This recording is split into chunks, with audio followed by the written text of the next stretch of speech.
We are getting our first look inside the new Sacred Heart Cathedral in Knoxville that will soon open as one of the biggest Catholic churches in East Tennessee.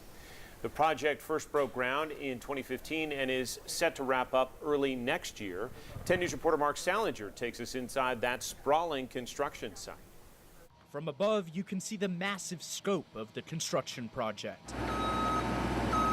But you have to go inside to see the intricate details that are nothing short of breathtaking. Well, right now you're in a really massive construction project that on March 3rd is going to become the new cathedral for the Diocese of Knoxville. In just 80 days, the new Sacred Heart Cathedral will open and mark a milestone for the Catholic Church in Knoxville.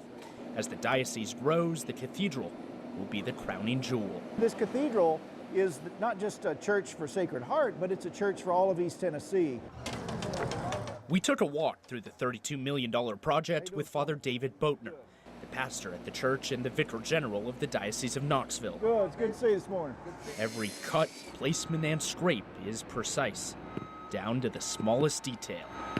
But the grandeur of the space stretches far into the ceiling above. You can see the height of the chandelier here, see the difference between how tall it really is and how small it really looks when it's hanging in the whole church. The old cathedral sits right next door, a far cry from what the church will soon call home. If you were in the old church right now, you'd be standing on the roof of it.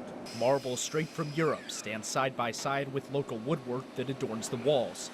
Hand-drawn canvases fill the ceiling, and a view more reminiscent of an Italian basilica than a modern cathedral. My hope is when people walk through the doors of the church that they really look and they're just inspired. It's a project years in the making, gaining its inspiration from churches of centuries past. Mark Salinger, WBIR 10 News. Almost 1,000 people worked on the project since it broke ground almost 3 years ago. It is stunning.